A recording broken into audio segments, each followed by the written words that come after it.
So good morning all of you. इससे पहले का आपने हमारा वीडियो देखा होगा जिसमें हमने इलेक्ट्रिक चार्ज और फील्ड के फर्स्ट पार्ट में चार्ज के बारे में डिस्कस किया था और चार्जेस की कुछ हिस्ट्रीज देखी थी हमने और कुछ एक्सपेरिमेंट देखे थे स्फीयर के ऊपर। आज उसके आगे की हम बात करेंगे और कुछ हम एक नया टॉपिक कूलम्ब्स लॉ के बारे में भी पढ़ेंगे। आइए इसे स्टार्ट करते हैं। तो देखते हैं यह जो एक एग्जाम्पल दिया हुआ है, how can you charge a metal sphere positively without touching it.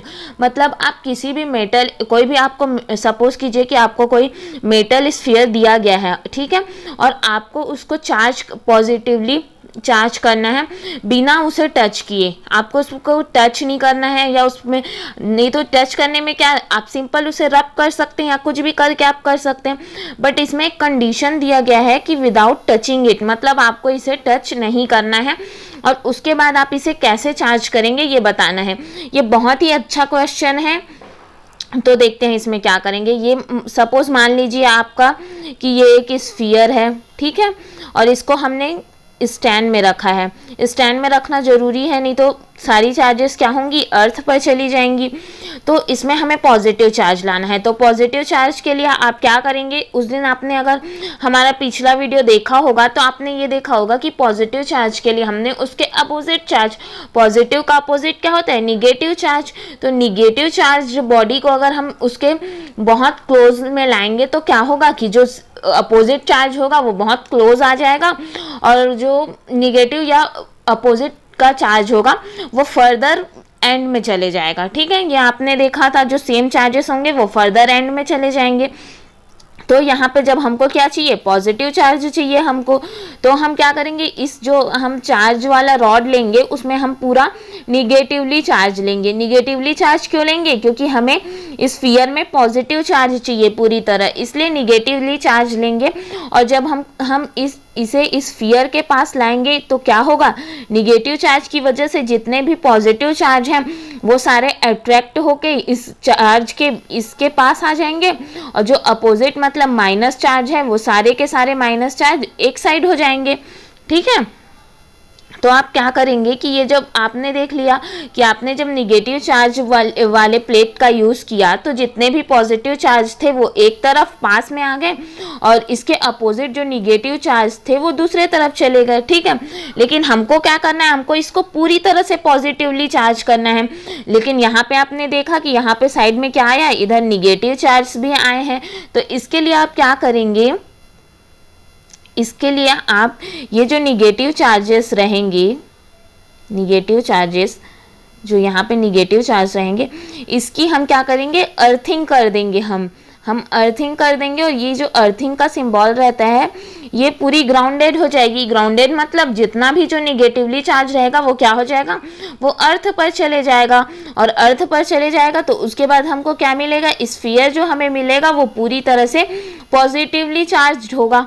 और हमें यही इसमें कहा गया था कि आप उसे बिना टच किए कैसे आप उसे पॉजिटिवली चार्ज लाएंगे।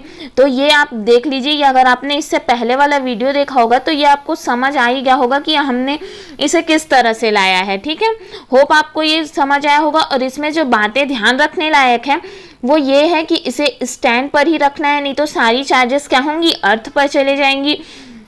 और हमेशा हमें जो चार्ज चाहिए उसके अपोजिट चार्ज की प्लेट लेनी है। ठीक है, अपोजिट चार्ज के प्लेट लेंगे तो क्या होगा, अट्रैक्ट होके हमें वो चार्ज आसानी से मिल जाएगा। ये हो गया हमारा पहला स्फीयर से रिलेटेड एग्जांपल, जिसकी बात हम उस दिन कर रहे थे कि नेक्स्ट वीडियो में देखेंगे करके। आइए देखते हैं कुछ बेसिक प्रॉपर्टी, जो इलेक्ट्रिक चार्ज की बेसिक प्रॉपर्टी क्या होती है। ठीक है, पहले ही देख लेते हैं कि ये लाइक चार्ज क्या होता है। लाइक चार्ज जो होता है ना, उसमें सेम चार्जेस होते हैं, जैसे प्लस और प्लस, माइनस और माइनस, ये क्या होते हैं, सेम चार्ज है। और आप सब जानते हैं, इससे पहले आपने पढ़ा ही है कि सेम चार्जेस में क्या होता है, रिपल होता है। ये एक दूसरे को रिपल करते हैं। रिपल का क्या मतलब है, एक दूसरे से दूर भागते हैं, मतलब उसी को आप कह सकते हैं कि एक दूसरे को हेट करते हैं, क्योंकि ये एक दूसरे को दूर भगाते हैं। ये इसको इधर आने नहीं देगा और सामने वाला उसको उधर जाने नहीं देगा, ऐसा रहता है इनका। और वहीं अगर बात करें अनलाइक चार्जेस की, तो अनलाइक चार्जेस क्या होते हैं, इसमें अपोजिट चार्जेस होंगे। जैसे एक अगर हमारा पॉजिटिव होगा तो दूसरा निगेटिव होगा, उसी तरह एक अगर निगेटिव होगा तो फिर जो अगला होगा वो क्या होगा, पॉजिटिव होगा। तो इनके बीच क्या होता है, अपोजिट जो चार्जेस होते हैं उनके बीच आप हमेशा याद रखिएगा कि अपोजिट के बीच अट्रैक्शन होता है।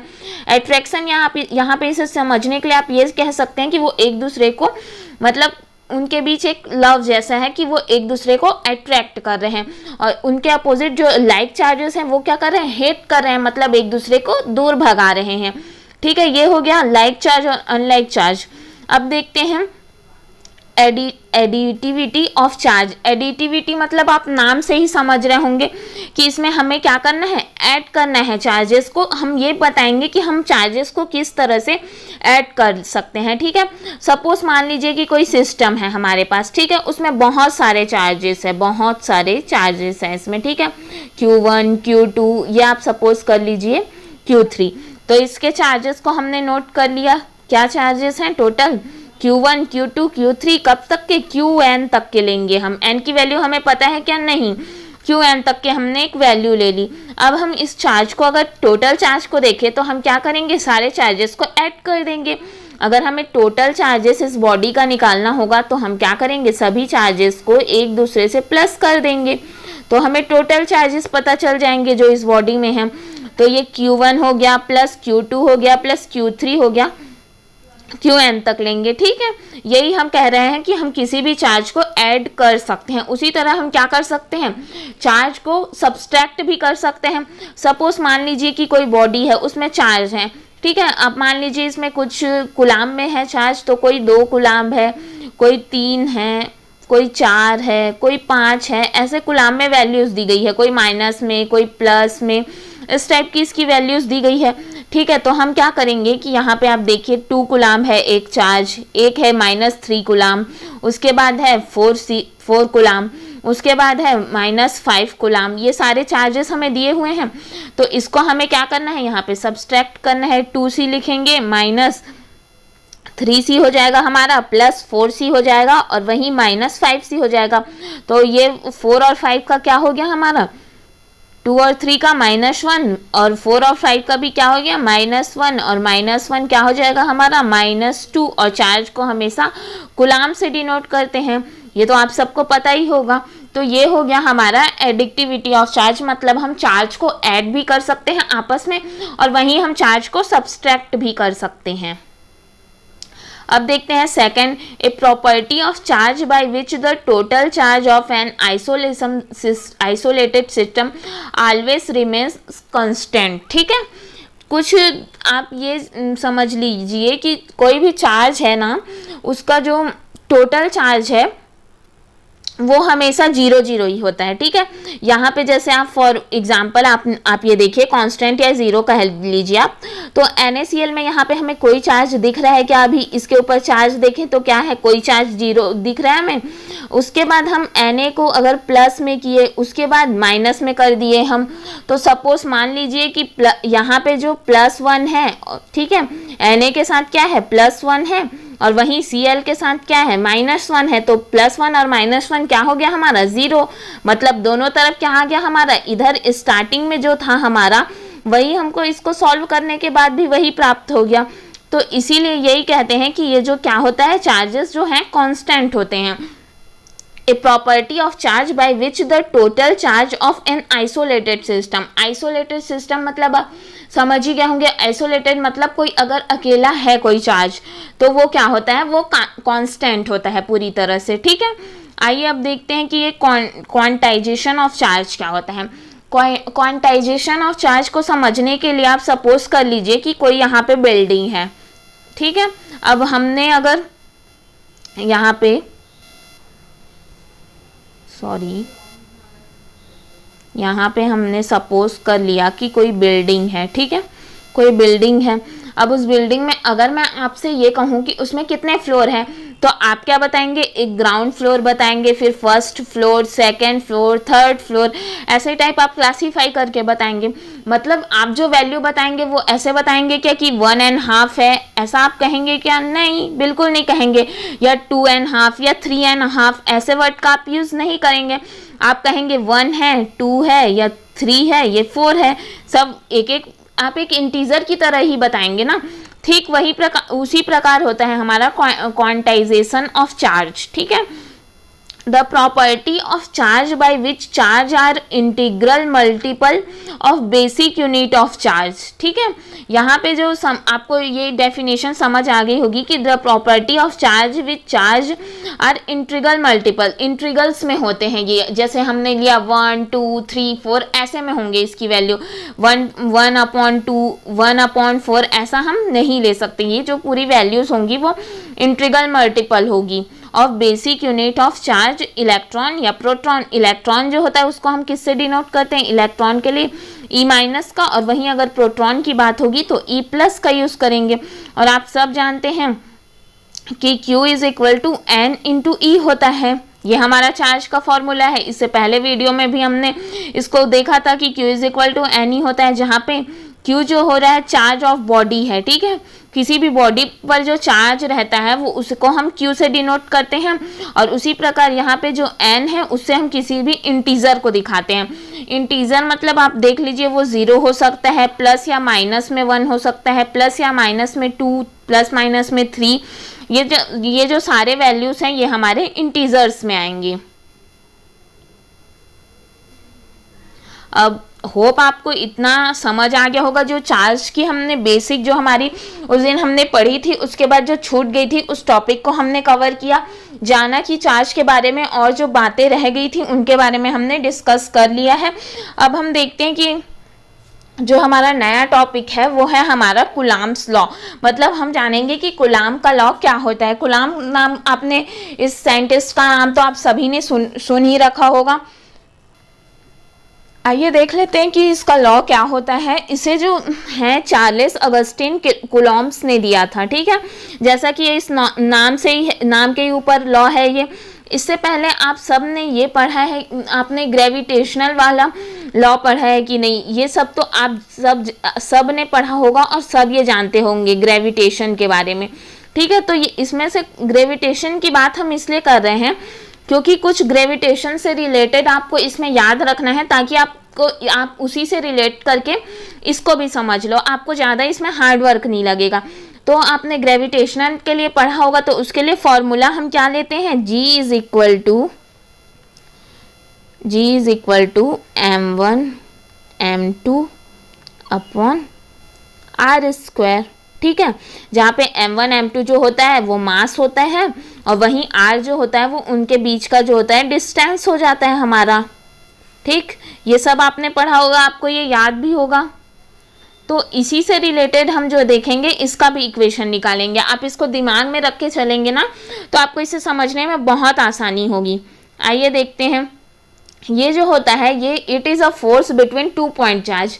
ये जो फोर्स होता है हमारा वो 2 पॉइंट चार्ज के बीच में लगता है। ठीक है, अब जान लीजिए कि पॉइंट चार्ज क्या होता है। तो पॉइंट चार्ज जो होता है उसमें जो हमारा साइज जो होता है ना, हम डिस्टेंस के कंपेयर में हम साइज को नेग्लेक्ट कर देते हैं। ठीक है, सपोज आप इसे ऐसे समझने का कोशिश कीजिए कि यहाँ पे अगर आप देख रहे हैं कोई ट्रेन है। ठीक है, ट्रेन यहाँ पे बहुत बड़ी सी दिख रही है आपको, लेकिन ये बहुत दूर चली गई, ये बहुत ज़्यादा दूर चली गई। ठीक है, आप तो यहीं पे ही हैं, आप यहीं पे ही हैं, लेकिन ट्रेन बहुत दूर चली गई है।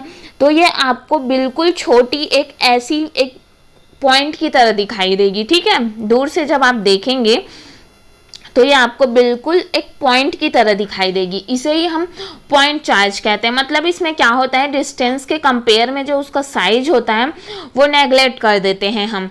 ठीक है, और आप दूर से देखेंगे तो आप क्या कहेंगे कि वो एक पॉइंट चार्ज की तरह आपको दिख रहा है, मतलब एक छोटा सा दिख रहा है, आप ऐसे कहेंगे, बट एक्चुअल में वो क्या है, वो बहुत बड़ा है ना। उसी प्रकार आप ये देख लीजिए कि सन के लिए क्या है, जो हमारा अर्थ है वो बिल्कुल पॉइंट चार्ज की तरह है, क्योंकि डिस्टेंस इतनी ज़्यादा हो जाती है कि हमें वो जो पार्टिकल्स होते हैं वो बहुत छोटे दिखने लग जाते हैं। पार्टिकल्स या कोई भी ऑब्जेक्ट ले लीजिए, डिस्टेंस इतनी ज़्यादा होती है कि वो बिल्कुल छोटे से दिखने लग जाते हैं। ठीक है, अब हम देख लीजिए पॉइंट चार्ज का यहाँ पे डेफिनेशन देख लेते हैं। तो पॉइंट चार्ज जो होता है, the linear size of charge bodies are much smaller than distance separating them. वही जो हमने कहा कि जो चार्ज बॉडीज हैं वो बहुत ज़्यादा डिस्टेंस की वजह से क्या होने लगती है, स्मॉल दिखने लगती है। जैसे आप अगर वहीं पे ही हैं और आपने ट्रेन देखा तो वो क्या दिखेगी आपको बड़ी दिख रही है, लेकिन वो डिस्टेंस की वजह से क्या होता है, वो हमें छोटी दिखने लग जाती है। साइज में be ignored and charge bodies are treated as point charge. इसीलिए जो वो चार्ज बॉडीज होती हैं वो हमें क्या दिखती है, पॉइंट की तरह नजर आने लगती है, पॉइंट चार्ज की तरह। ठीक है, ये बात हो गई पॉइंट चार्ज के बारे में। होप आपको ये समझ आया होगा कि पॉइंट चार्ज क्या कह रहा है यहाँ पे।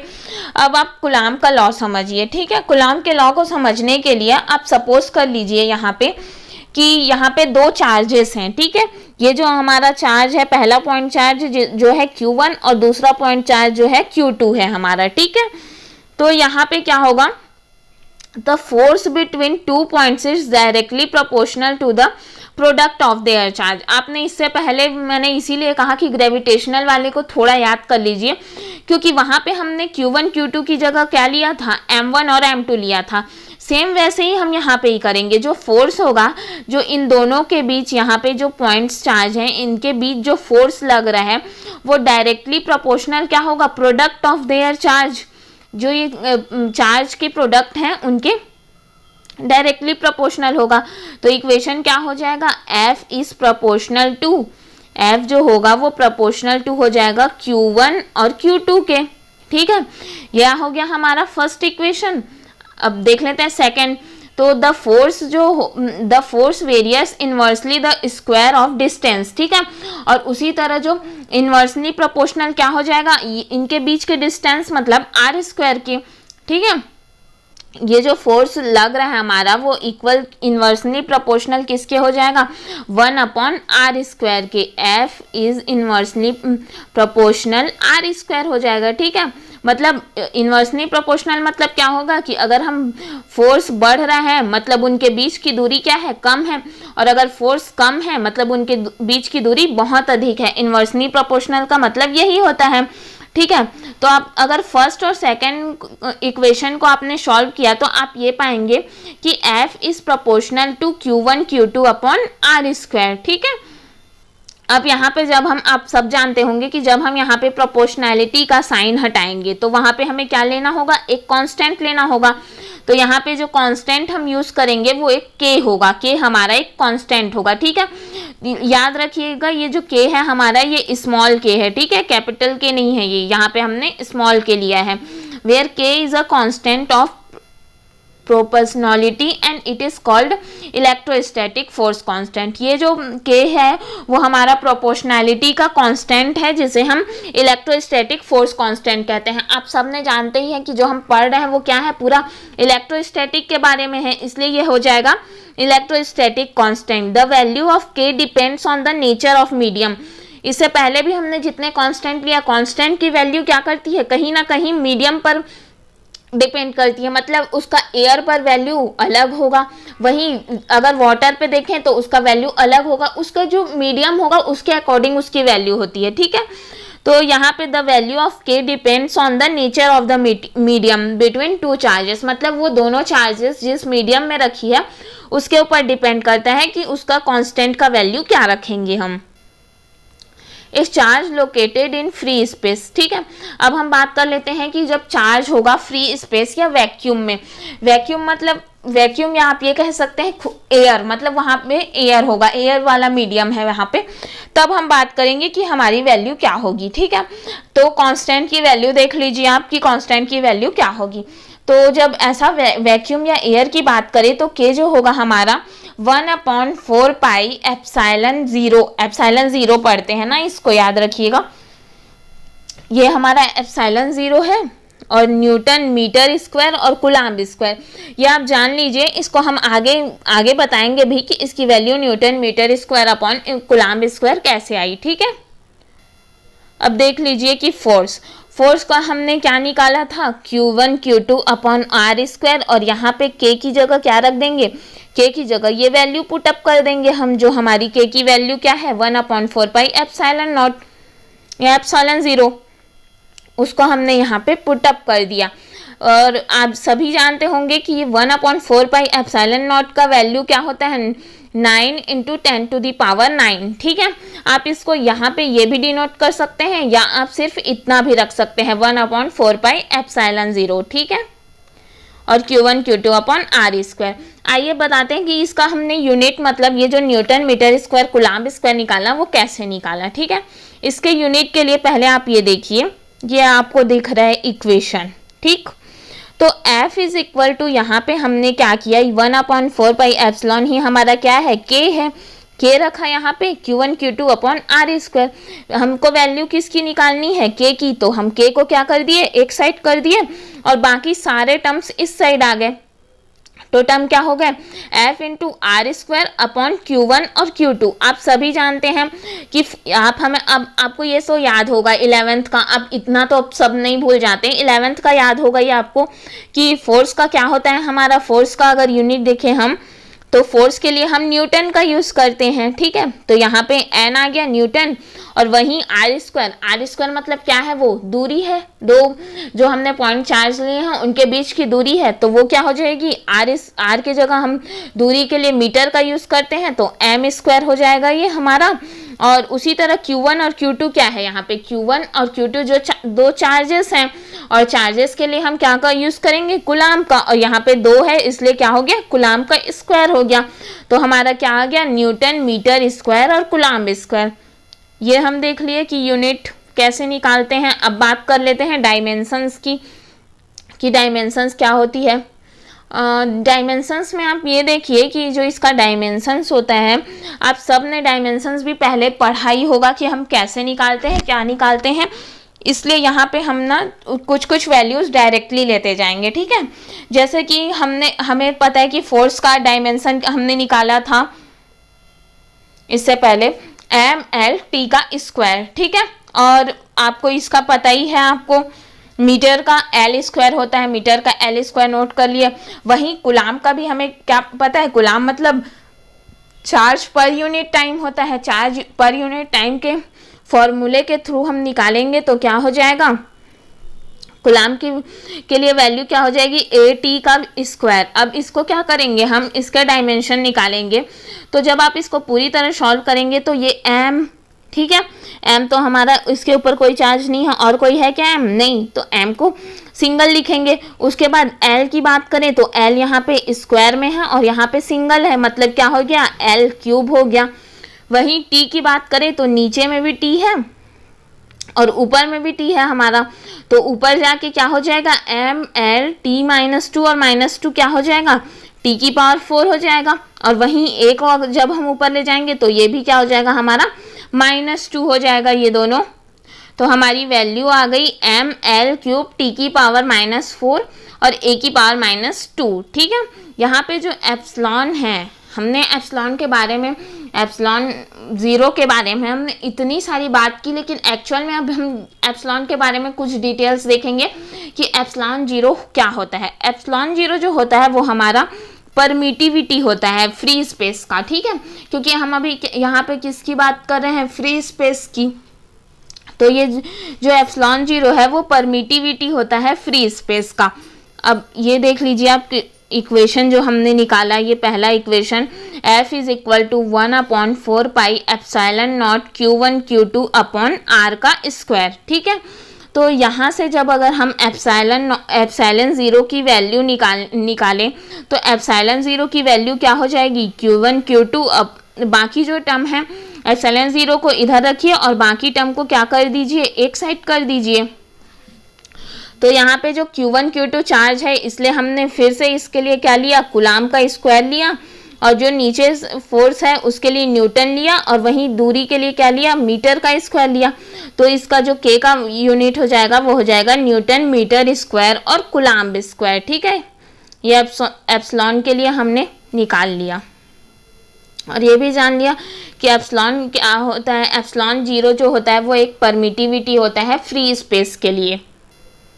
अब देख लेते हैं कि परमिटिविटी, इस वर्ड को हमने इतनी बार यूज़ किया, लेकिन परमिटिविटी होता क्या है। ठीक है, परमिटिविटी मतलब आप ये देख लीजिए कि अगर कोई भी चीज़ उसका अगर वैक्यूम या एयर में है तो उसके बीच अलग एक फोर्स काम करेगा। ठीक है, लेकिन वहीं अगर कोई भी दो ऑब्जेक्ट वाटर में है तो उसमें एक अलग फोर्स काम करेगा। सपोज आपको पूछ लिया गया कि कोई अगर दो ऑब्जेक्ट वाटर में है और कोई दो ऑब्जेक्ट एयर में है तो उनमें किसके बीच ज़्यादा क्या लगेगा, फोर्स लगेगा। ये आपको पूछा गया अगर, तो आप क्या बताएंगे। तो आइए देख लीजिए कि इसका एक एग्जांपल से आप समझिए। जो परमिटिविटी जो हमारा होता है वो जो बेसिक होता है, ठीक है, बेसिस, जिसके बेसिस पे हम चार्ज के बीच के फोर्स को जो है चेंज कर सकते हैं। जैसे फोर्स कैसे चेंज होगा, जब हम किसी एयर की बात करें तो वहाँ पे एक अलग फोर्स लगेगा एयर के लिए, वहीं अगर किसी अदर मीडियम की बात करें तो वहाँ पे एक अलग फोर्स होगा। ठीक, तो देख लेते हैं। For example, permittivity of water is 8 time greater than air. मतलब जो वाटर की परमिटिविटी होती है वो बहुत ज़्यादा होती है एयर से। ठीक है, ये समझ आ गया कि परमिटिविटी वाटर की जो होगी बहुत ज़्यादा होगी। मतलब परमिटिविटी ज़्यादा होगी मतलब आप क्या समझ लीजिए कि ये क्या है, इन्वर्सली प्रोपोर्शनल है। और परमिटिविटी हमारी एप्सिलॉन नॉट है, और परमिटिविटी ज़्यादा है मतलब क्या होगा, उसके बीच फोर्स बहुत कम होगा। और वहीं अगर परमिटिविटी कम है मतलब फोर्स क्या होगा, ज़्यादा होगा। इससे आप ये बता सकते हैं कि एयर में ज़्यादा होगा कि वाटर में। ये क्वेश्चन आपसे पूछा जा सकता है, बहुत अच्छा क्वेश्चन है ये, इसलिए इसके बारे में आप याद रखिएगा कि जब ये इन्वर्सली प्रोपोर्शनल है मतलब क्या होगा कि जब ये बढ़ेगा तो ये घटेगा, वहीं ये घटेगा तो ये बढ़ेगा, ऐसा होता है इसका रूल। ठीक है, तो इससे हम क्या निकाले कि the force between charge located in water is about of force between located in air. ठीक है, ये हो गया हमारा, हमने बता दिया कि यहाँ पे जो है 8 टाइम ग्रेटर देन एयर होगा। जो वाटर की परमिटिविटी है वो ज़्यादा होगी। ठीक है, वाटर की परमिटिविटी ज़्यादा हुई मतलब क्या हुआ, उसके बीच फोर्स है जो कम लगेगा। जो भी ऑब्जेक्ट हमने वाटर में बात की, अगर कोई ऑब्जेक्ट है तो उनके बीच फोर्स कम लगेगा। वहीं इसके अपोजिट अगर एयर की बात करें तो वहाँ परमिटिविटी ज़्यादा होगी तो ये फोर्स कम होगा। वही बात हमने यहाँ नीचे कही है। ठीक है, आइए देखते हैं डाई इलेक्ट्रिक कांस्टेंट और रिलेटिव परमिटिविटी। अब डाई इलेक्ट्रिक कांस्टेंट को आप ये समझ लीजिए कि डाई इलेक्ट्रिक कांस्टेंट जो हमारा होता है ना, वो जैसे हम परमिटिविटी पढ़े तो परमिटिविटी क्या होता है, सिर्फ एक वैक्यूम और एयर की, वैक्यूम या एयर की बात की हमने। लेकिन अगर मान लीजिए कि मीडियम चेंज हो गया, मान लीजिए मीडियम वाटर हो गया, या हम किसी प्लेनेट में जाएं और वहाँ हम निकालना चाहें दो चार्जेस के बीच कितना फोर्स लग रहा है, क्या लग रहा है, तो तब के कंडीशन में जो होता है हम डाई इलेक्ट्रिक कांस्टेंट या रिलेटिव परमिटिविटी की बात करते हैं हम। ठीक है, तो इसके पहले आपने क्या देखा कि हमने फोर्स निकाला वैक्यूम के बीच के लिए, हमने एक इक्वेशन निकाला है कि फोर्स जो होगा वैक्यूम के बीच उसका एक इक्वेशन आएगा 1/4 pi epsilon 0 Q1 Q2 upon R square.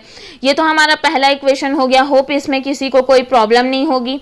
और अब देख लेते हैं कि when charge are saturated in medium other than vacuum of air. ठीक है, तो अगर हम यहाँ पे कोई भी मीडियम चेंज कर दीजिए, ठीक है, मान लीजिए सपोज इससे पहले हमने क्या किया, वैक्यूम के बारे में बात किया, लेकिन अब हम मीडियम चेंज कर रहे हैं। सपोज मान लीजिए वाटर में जा रहे हैं या किसी भी अदर मीडियम में जा रहे हैं, तो उसके लिए अगर हम निकालें फॉर्मूला तो उसके लिए क्या होगा 1/4 पाई तो सेम होगा यहाँ पे, लेकिन हमने एप्सिलॉन 0 का यूज़ किया है, लेकिन अदर मीडियम के लिए यहाँ पे सिर्फ एप्सिलॉन आएगा। ये आप याद रखना, ये वैल्यू यहीं पे बस डिफरेंस है और कोई डिफरेंस नहीं है। ठीक है, बाकी Q1 Q2 upon R square दोनों में रहेगा। ये हो गया हमारा। तो जब हम क्या करेंगे, ये हमारा फर्स्ट इक्वेशन है और सेकंड इक्वेशन है। ठीक है, इन दोनों को डिवाइड करें हम अगर फोर्स जो है वैक्यूम में उसको डिवाइड करें फोर्स मीडियम में, तो इन सब की वैल्यू आप पुटअप कर दीजिए। ये इक्वेशन फर्स्ट की वैल्यू है और ये इक्वेशन सेकंड की वैल्यू है, ठीक है। तो ये जो 1/4 पाई है, 1/4 पाई है, वो दोनों में कैंसिल आउट हो जाएगा। तो यहाँ पे क्या बच गया हमारा एप्सिलॉन 0 और यहाँ पे एप्सिलॉन बच गया, और Q1 Q2 upon R square भी दोनों में से कट जाएगा।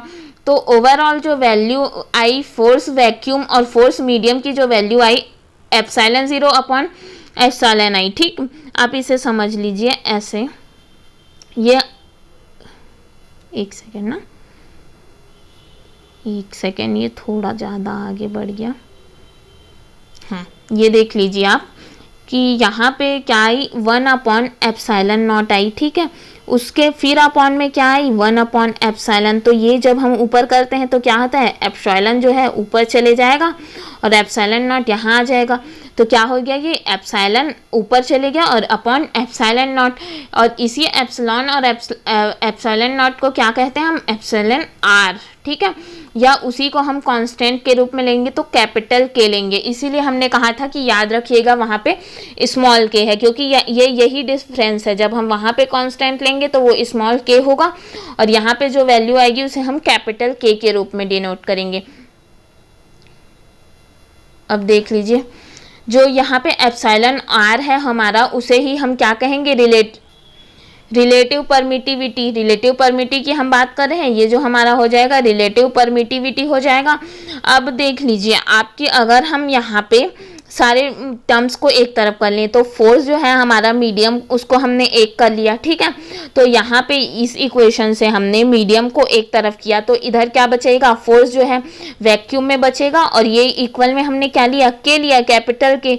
तो कैपिटल के को रखेंगे यहाँ पे, तो जो हमारी फोर्स मीडियम की वैल्यू क्या हो जाएगी, एफ वैक्यूम का आप सबको पता है इक्वेशन हमने क्या निकाला, 1/4 pi epsilon naught Q1 Q2 upon R square. इसमें ये एफ वैक्यूम की पूरी वैल्यूज डिनोट कर दीजिए, और उसके बाद यहाँ पे जो कैपिटल के टर्म एक्स्ट्रा आ रहा है उस कैपिटल के को यहाँ पे रख दीजिए, ठीक है। तो ये हमारा इक्वेशन हो जाएगा। और वहीं हम अगर बात करें एयर की, तो एयर में जो के की वैल्यू, ये सब एक्सपेरिमेंटल वैल्यू है, इसे हमें याद रखना है। तो एयर में जो होती है के की वैल्यू वो 1 होती है।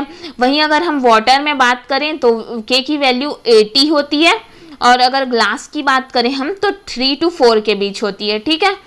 होप आपको हमारा ये टॉपिक समझ आया होगा। अगर इस टॉपिक से रिलेटेड कोई भी डाउट्स हो रहे हैं आपको, तो आप हमें कमेंट सेक्शन पर बताइए या आप हमें ईमेल कीजिए, हम आपकी पूरी हेल्प करेंगे। और अगर अभी तक आपने चैनल को सब्सक्राइब नहीं किया है तो प्लीज़ सब्सक्राइब कीजिए, ताकि आगे अपकमिंग वीडियोस की नोटिफिकेशन मिल सके। Thank you all.